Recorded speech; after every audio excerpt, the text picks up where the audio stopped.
Yes, everybody, welcome back to Football United TV. This is United Across the Globe. I'm joined by special guest, unofficial pundit, but you know what's coming now? The intro.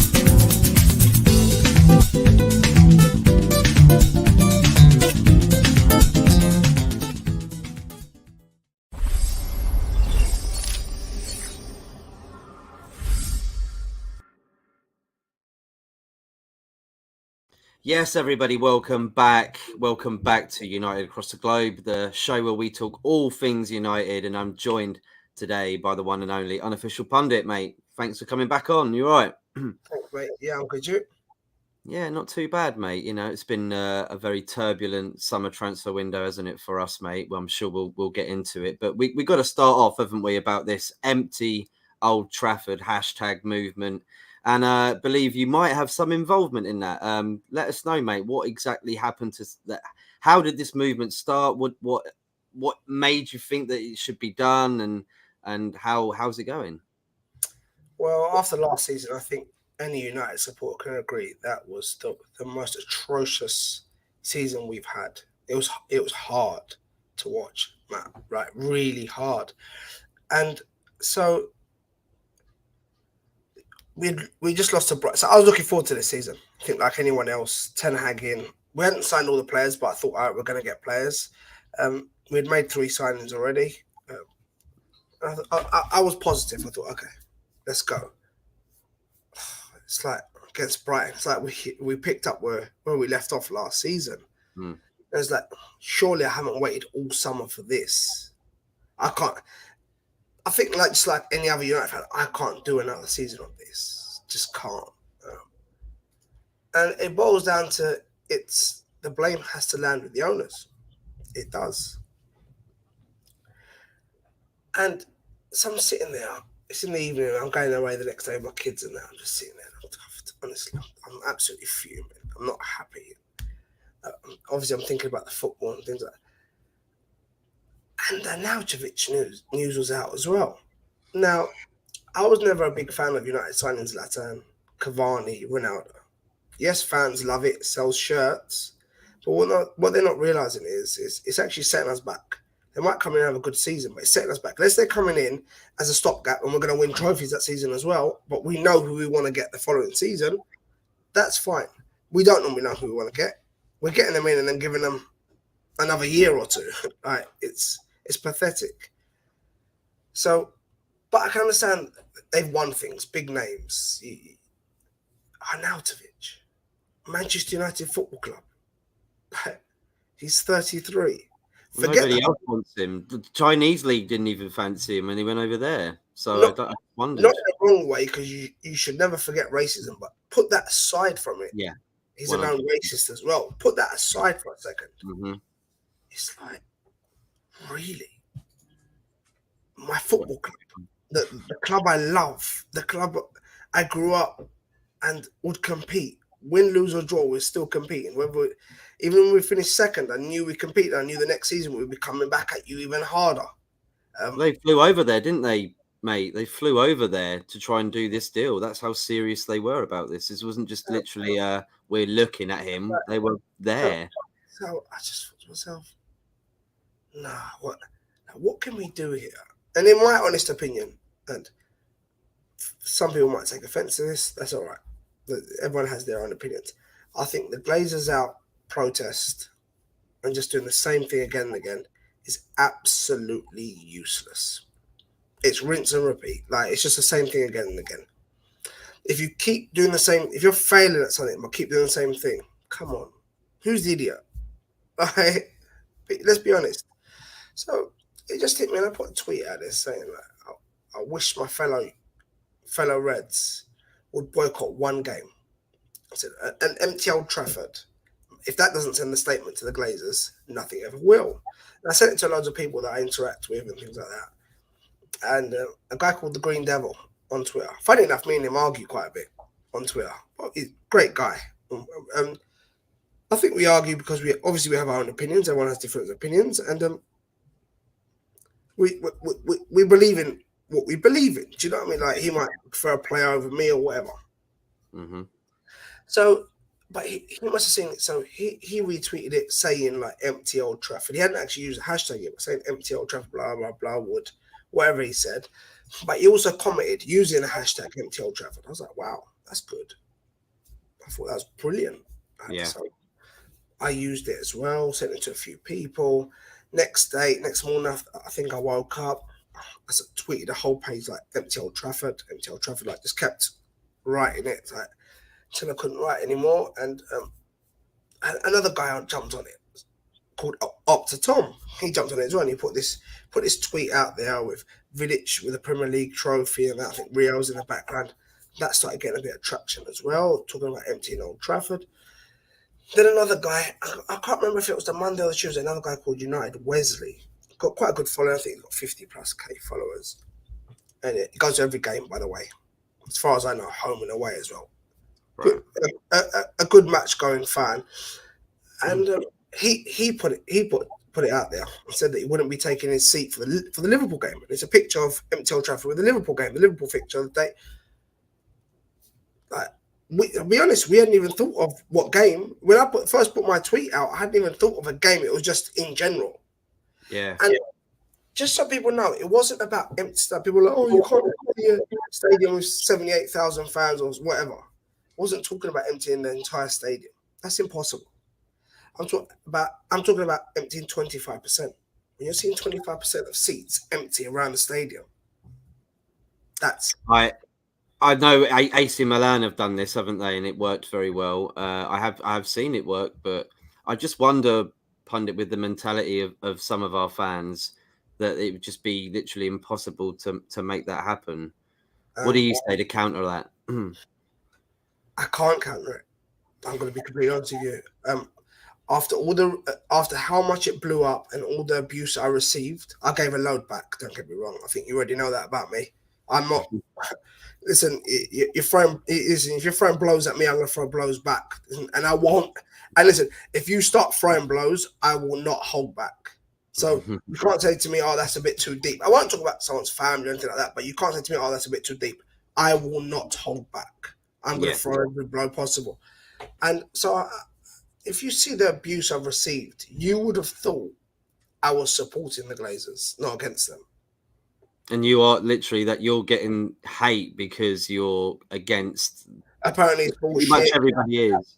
But apparently, it's bullshit, clout chasing, blah blah blah. It's a lot of jealousy as well. And I've realised with Twitter and fan bases and so, if it's not the big names that suggest it, it's just a little guy, even if it's a great idea, it's clout chasing or whatever. People will be jealous. People won't want to get behind it. People are sheep. They're going to follow the big voice, not the small voice. That's the truth.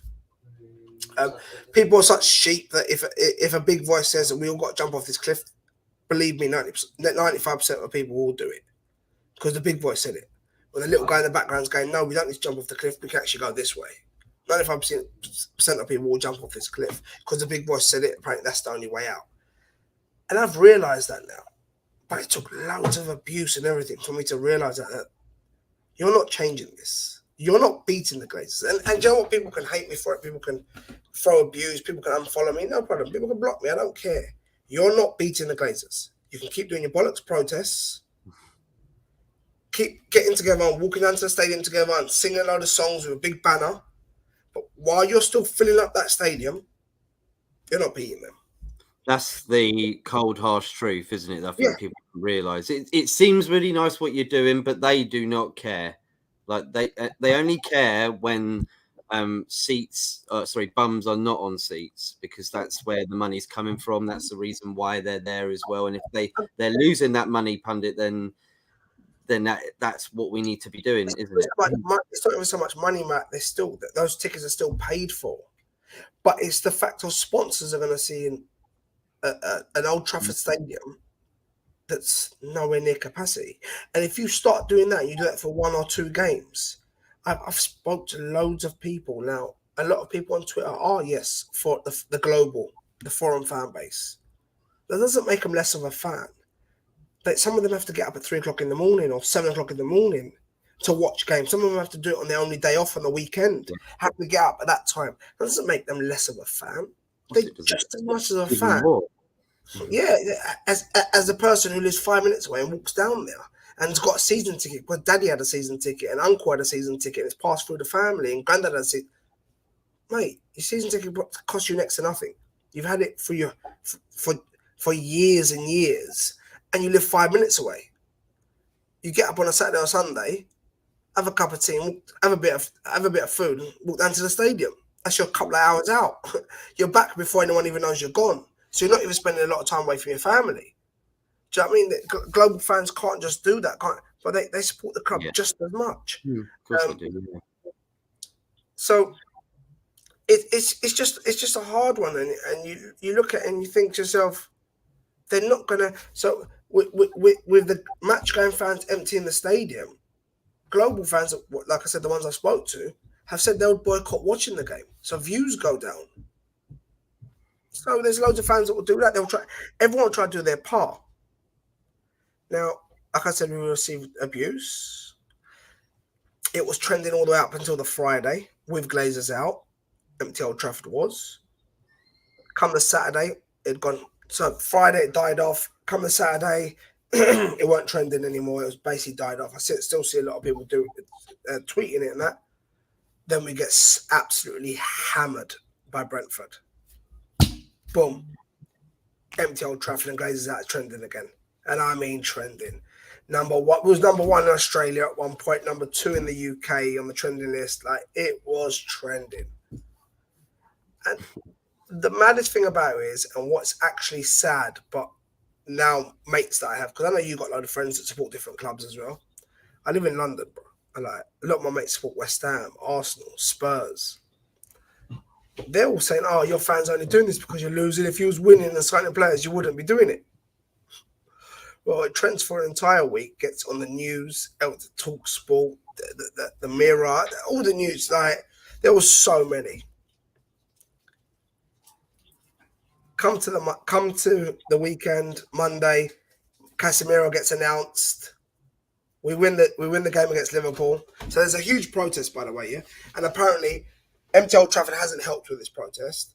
It's gonna put it in a bad light, like it's gonna hold it back. Listen to this bollocks. Because Emptyoldtrafford's gonna fail and it's gonna make the protest look bad. No, the bullshit that was, because Emptyoldtrafford did fail. But apparently in their head, the protest was a success. Anyway, 15,000 people. They think they've all done this. They've completely done this on their own. That's funny. Next day, Emptyoldtrafford ain't trending no more. Neither is Glazers out. Why? We beat Liverpool and it stops trending. I thought this had nothing to do with winning games and signing players. It's all about the owners. Well, that's what happened last season, isn't it? Because obviously we got in the players right at the end, Sancho, didn't we? And Varane and then Ronaldo. And it pulled the wool over, I think, most of the fans' eyes, because I'm probably sure even you thought we might have a decent season and get to 100%.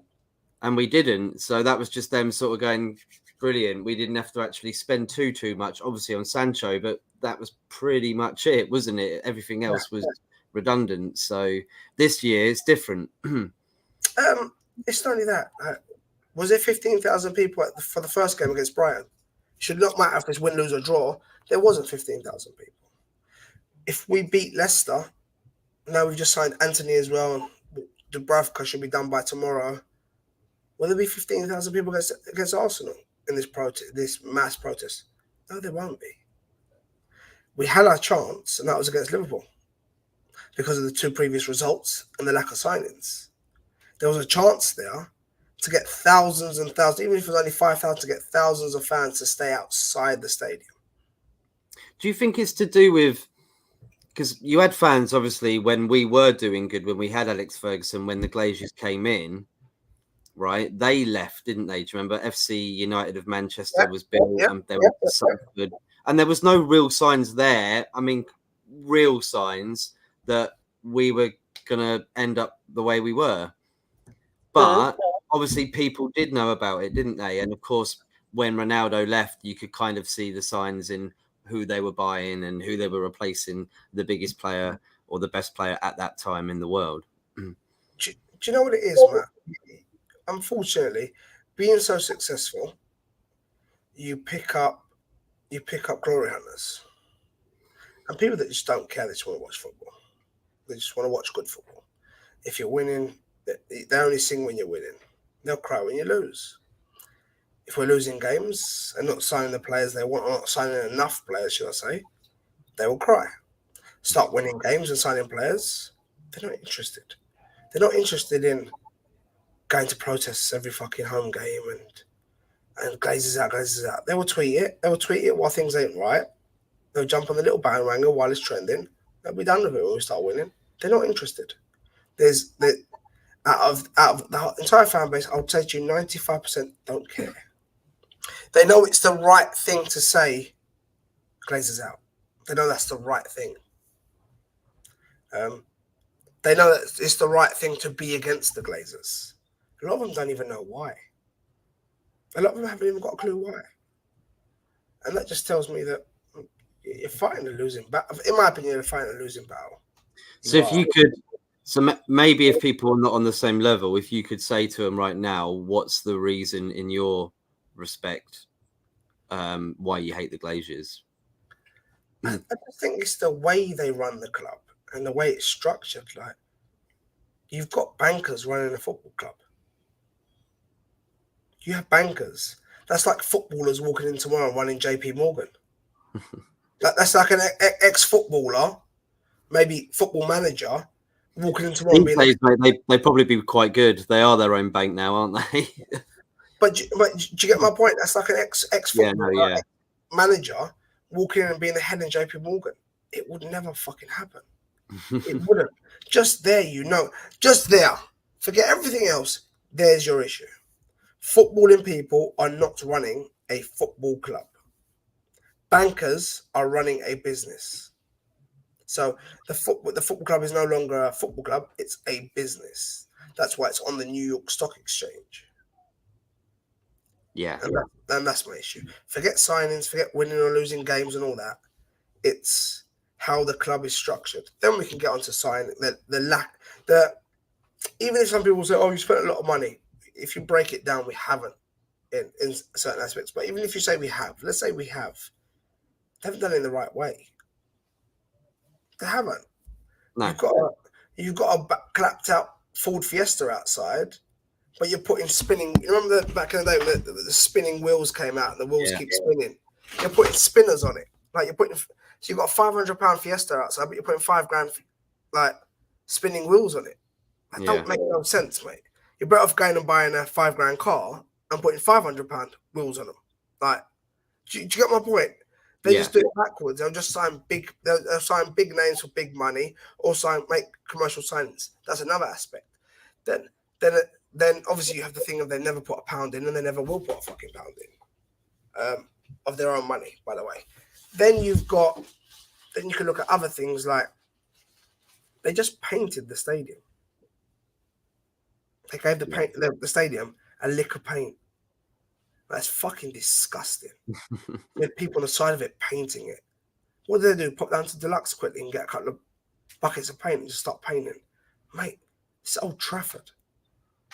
The biggest club stadium in England. And we're giving it a lick of paint. You had the roof leaking. Training facilities need upgrading. Mate, it's fucking awful. It's absolutely awful. Like, have you seen the new stadium Real Madrid are doing? Who, Everton? No, Real Madrid. Oh, yeah, I was there. I was there. Have you seen the new stadium they're doing? Yeah, no, I saw the rebuild of it. Yeah, I've seen them rebuilding it. Yeah, they're not. It's just a conversion, isn't it? They're converting it. Yeah, but it looks amazing. Yeah, that's right. Of course, but they know what they're doing, mate. there's never been that problem with Real Madrid, really. They're quite like what we had. We thought Real Madrid were going to be in that situation last season, didn't we? But it turned out sour But grapes. is it they know what they're doing, which they do, but is it also that they care enough? Do the Glazers look like they care? They don't. Well, the people that own Real Madrid love Real Madrid. They love football. And that's why I went, if you gave me a choice of new owner or owners, I'd want it to be owners. I'd want it to be, and I want it to be people that love the club and love football and want to be successful in football. Not people that just, there's a lot of people out there. I'm not saying Jim Ratcliffe is that one, but he could just be another guy that wants to come in, own one of the best assets you can, and make a load of money. Grass isn't always greener. I don't want just one person who's going to come in and make whatever decisions he wants. If he wants to do this, he does this. If he wants to do that. I want a group of people. So it has to be a joint decision and a group of people. So even if you have like 8 people, as long as 6 love the club and love football, they'll overrule the other 2, even if they don't. Do you get my point? Yeah. That's important for me, really important, Matt. But I don't know. I think the Glazers only get rid of United when they want to. I don't. And let's be honest. Or if someone pays the right amount, right? Because it's always up. It's always up for buying, mate. If someone's paying the right money, anything's for sale for the right price. Yeah, that's right. So, but it's just for me that, are they going to give away their cash cow? I don't know. And even if it is a good protest against Arsenal, we beat Leicester and Arsenal. Protests will slowly be dying and dying and dying. People won't care.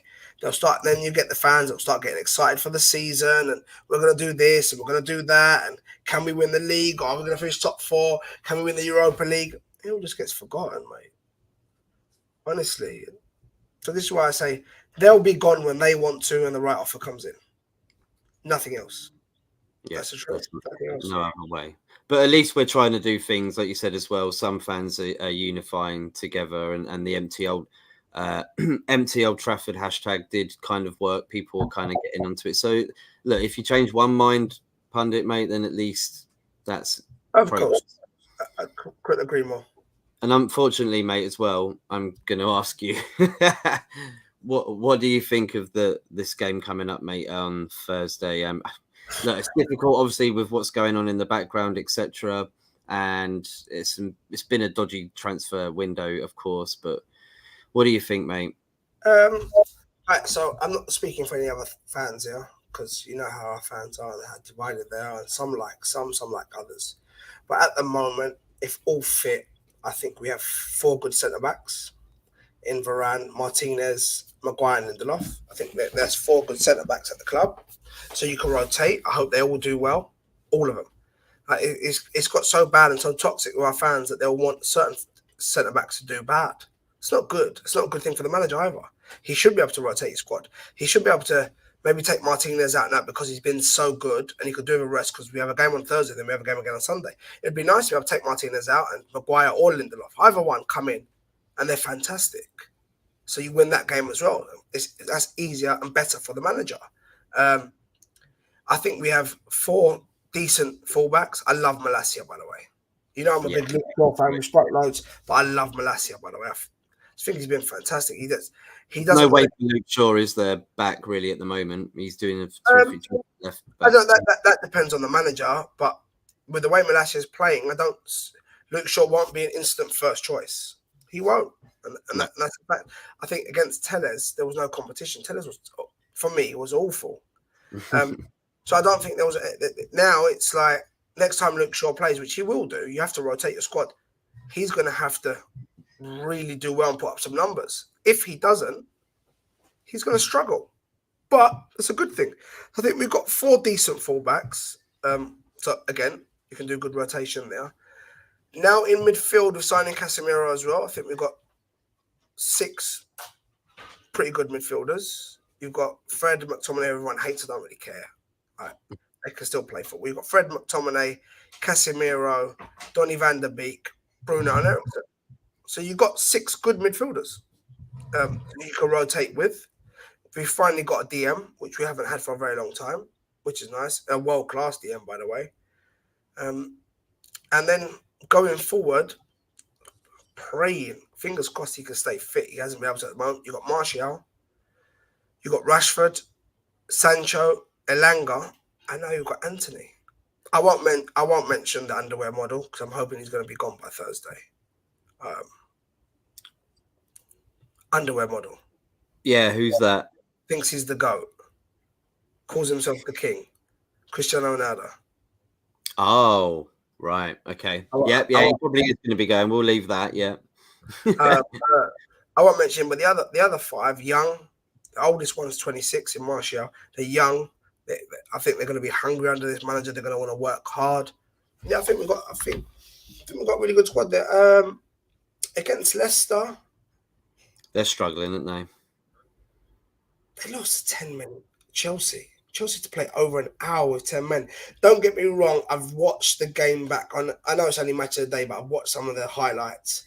And Leicester had some unbelievable opportunities. They probably shouldn't have lost that game, but they did. They lost the game at the end of the day. It was 0-0 after 28 minutes, and Chelsea went down to 10 men, and it finished 2-1 Chelsea. Just Chelsea scored 2 goals with 10 men. Obviously, that's at Stamford Bridge. It's a different game, but in my opinion, I think we beat them. I'm just hoping it's one of those days where we really click and maybe hit 3, 4. That's what I'm hoping for. Going into the Arsenal game, that would be fantastic. But right now, I'll take another 1-0 win like Leicester. Hard fought, gritty, away from home, get the 1-0 win, get the 3 points in the bag, move on. Because the points are what matter at the moment. Like, we've jumped from 20th to 8th in the space of 2 games. Just shows me.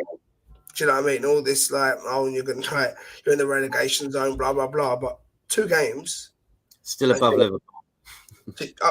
There you go as well. Do you know what I mean? Nice to say right now, because that probably will change at some point. So it's just nice to be able to get that out in the open air. I'll be honest with you, I'm not scared. I'm not scared of Liverpool. I'm not scared of Liverpool at all. But I'm never scared of anyone. I fear United. But I think the ones to chase at the moment are Man City. They grind out results. I don't think Liverpool are great. I think that Bournemouth game has just made them look a lot better than what they are. I don't think they're great at all. No, this season, I'm not scared about them this season at all, no. But from what happened last season to us, mate, with them, after seeing that, witnessing that, I was a little bit frightened this season. But they have fallen off a little bit, and their midfield's old, mate. So I think going to Anfield this year, we got a much better chance of getting a draw. Listen, we lost 5-0 at Old Trafford. We just won 2-1. Totally different now. Yeah. Last season is something you haven't seen before and you won't see again. Over the 2 games, we lost 9-0. That doesn't happen. Even when they're awful, we don't do that to them. It's a different game. It's hard fought, crunching tackles, battles all over the pitch. It shows you how much is wrong at United. And that's one of the reasons as well why, if anyone who doesn't know, should just look at the owners and think, do you know what? You own this club, so effectively you have to make the decisions. You've got to look at your football club and say, do you know what? There's something so rotten here that we lost 9-0 on aggregate over 2 games to our fierce rivals. And it wasn't even like watching football games. It was like watching the men play against Old Trafford. The men play against boys at Old Trafford. It was like watching men play against kids. It was like they came for a warm up before they go and play the real thing. That's disgusting, bro. Honestly, that is disgusting. And then if you look at it, that's 9-0 on aggregate against them. Then you also got, if you count City game as well, that's 6-1. So combine them, 15-1 on aggregate in 4 games. Shouldn't be allowed. And no. After last season, people were like, "Oh, who should stay and all that?" And I said, "Well," and people were going, "Oh, but his form was bad." And I said, "If you're going to go by form, they should all go. Don't tell me, oh, what blah blah blah did 2 years ago, what he did 3 years ago, or how many." If we're going solely by last season, they should all go. If you had never watched football before and you just started watching Manchester United last season, is there any players you would have kept? No. Let's be honest. They were all that bad. So But against Leicester, I'll take a 1-0 win. But I think we hit 3. If I'm honest with you, I think we hit 3. I hope so too. I'm going to say 3. Maybe they might get a consolation, but yeah, I think we get a solid 3 goals. Cheeky message, mate, before we finish up. Ravi says fans are flip-flops when things are good. Glaziers don't get mentioned, but when it's bad, Glaziers are trash. They don't have a clue. Yeah, It's true. It's true. I can't argue that. It is absolute. It's an absolute fact. Glazers are trash when we're losing. When we're winning, people just get on with it, and then they want to talk about players and what players they think should be starting. And I think Sanchez should be starting ahead of Rashford, and I think Dallow's better than AWB, and Maguire's crap, and why is McTominay playing? It's not about the Glazers; it's about the players. Now, people say the Glazers are a cancer. That's why the club's rotten, but I believe we're if not as bad, just under them as the fan base, as a cancer for United. And I genuinely mean that. I'm not just saying it, I actually mean it, man. I think we are just as bad. We abuse every single player. You got sections of the fans that like Bruno, you got sections of the fans that hate Bruno. You got sections of the fans that would say to you, I'm sorry, I hope Donny van der Beek comes good, but he hasn't done it in a Man United shirt. He's done nothing to say to me that he's a good player. But then you've got the other section of the fans that will say, Donny van der Beek should be starting in front of Bruno. Like, mate, what the fuck? Mate, what? Like, you've got people out there saying, oh, like the Glazers don't spend enough money, blah, blah, blah. But then, oh, get rid of Rashford. Take the money. Take whatever they're offering. What? You just said the Glazers don't spend money. Let's go out and buy some players first. Let's get players in that do better than him. Then we can talk about letting him go. Yeah. Like, I think people are just a bit impatient and they see someone should go, but yeah, if you're not replacing somebody, then you shouldn't do that. So maybe people should think before just throwing somebody out the door, because like you say, we could end up with like nobody in our team, which we were pretty much this summer by losing quite a lot of players in midfield, didn't we? And we've only replaced them with two now. Sorry, two. But one of those was one position that we've always needed, so I don't know if I count that. So we lost loads of players. And this is what happens. This is what happens when you keep players way past their sell-by date and you sign other players that are too old. If you sign anyone above the age of 30, 31, 32, mate, there's something seriously wrong. They're too old. Then you can't build with them. If you've been going for a bad place, what you're gonna build with them? I think 30 is the limit. I think 30 is the limit. Like with Casemiro, like I think any older, and I think you ain't gonna get a decent amount of time out of him. Yep. 30 is the limit to me these days. Between 23 and 30, like to come in and like be a starter and push other people out of the competition. At 30, you can have a couple of good seasons, and then your following couple of seasons can be used smart, and also be used to teach some of the younger kids how and the know-how. So you can literally get, if you sign someone at 30, and there has to be exceptions, obviously, has to be a good player. Ericsson, I would say, is a fantastic player, and Casemiro the same.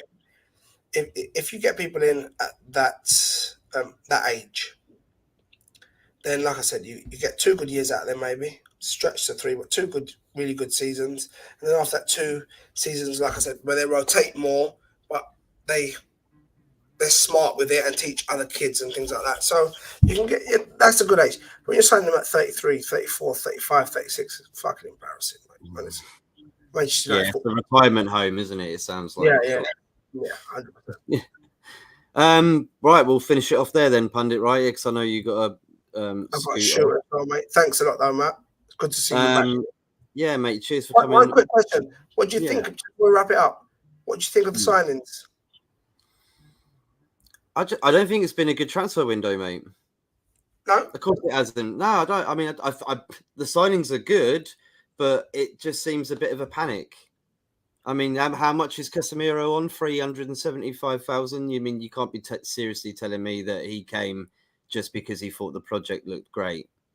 It just seems, and we were going to get Rabiot instead. So I just think it's all up in the air, mate. I'm not too happy. Again, I think it's because of the Glaziers as well, and John.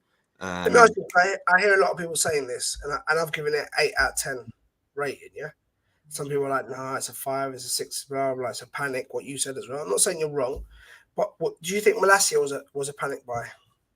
No, I don't. But he's the only one that he got that he wanted on his list. Martinez. Do you think Martinez was a panic buy? When he was originally wanting Timber. And Timber didn't want to come. And I actually think we got the better defender. No, I know, yeah. And that's it's what not, makes me think. It's not a panic, do you know what I mean? Do you think Ericsson was a panic? Not them two, huh? What about Ericsson? Do you think he was a panic?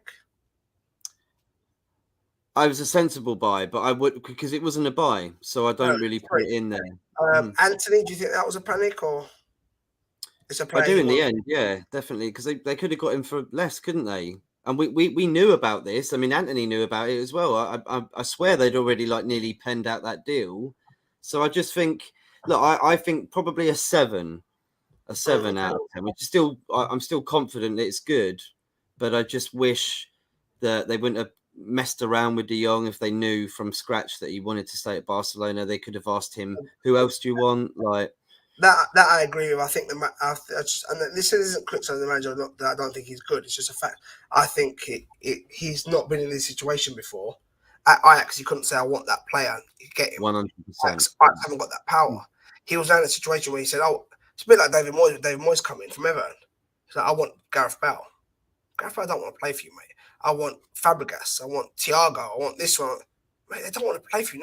They don't know who you are. It wasn't that case. This was more of a case that he's come in. He's not at that situation, and he said, I want Frankie. But Frankie don't want to come. Not that he doesn't want to play for you. He just doesn't want to come to Manchester United. He doesn't want to live in Manchester and whatever. Yeah. He wants that Barca, and that's his boy club. And I think the Casemiro was a bit of a rush buy, but it's because they needed to get the manager, midfielder, and they realised Frankie's not coming. And you still see fans now saying, oh, Frankie's coming to United, Frankie's coming to United. You'll see it deadline day. He's not. I just think maybe just replacing Pogba, getting someone in midfield this summer was some. And I know we've always wanted the CDM, and I'm pretty sure we were going to do this deal anyway. But I just think we are still lacking in midfield at this moment in time. I don't think Eriksen can do the job. He should be in the same position as Bruno, and of course Bruno's going to get in at the moment first, isn't he? I can't see Eriksen taking over that role. But does he have to? Why does he have to? I don't know. Just because he played, that's where he played with Brentford. That's where he played with. That's not what I mean, Matt. I'm saying, why does he have to take over Bruno's role? Why can't he just be it? We need. You know what? This is the frustrating thing. We cry that we need a squad. We sign players who can fit into our squad perfectly and rotate with some of our better players, and then we moan and say, "Oh, where are they going to play?" It's perfect. I would love to see a midfield of. I'll give you an example: Casemiro, Fred, and Bruno.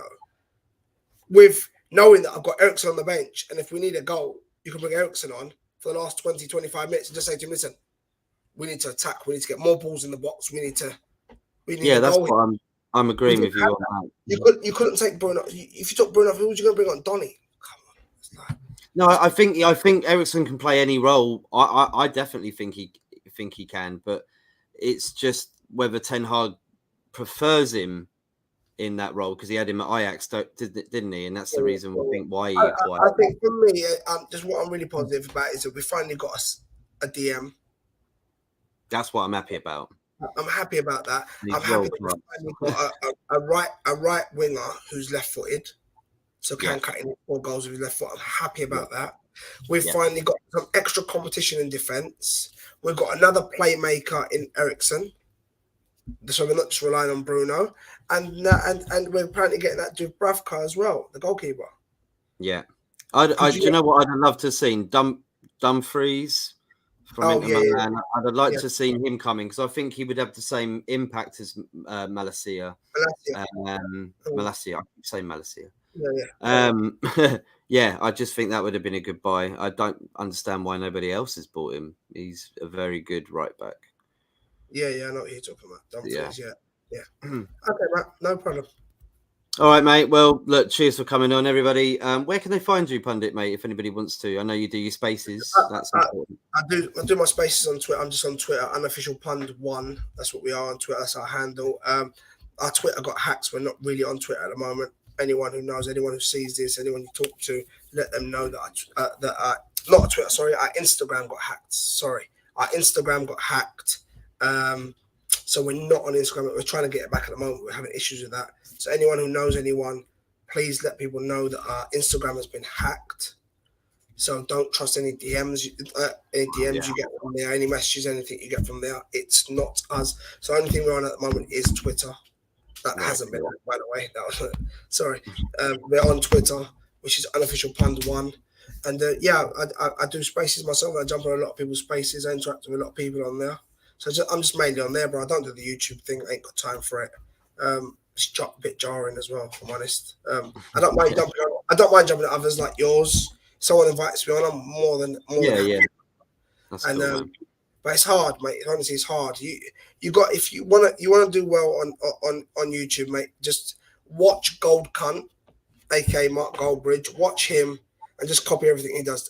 Talk absolute shit. Go on Twitter every day. See what's trending. See what players are trending, and just follow the trend. And you'll propel, mate. Yeah, well, that's not what I'm all about. You know that. That's probably why I haven't got a lot of subscribers, mate. But I'll keep it real, and I'll just try and educate myself on what other people feel in football. Do you know what I mean? Right, Pundit. I'll let you go, everybody. See you again soon. Take care.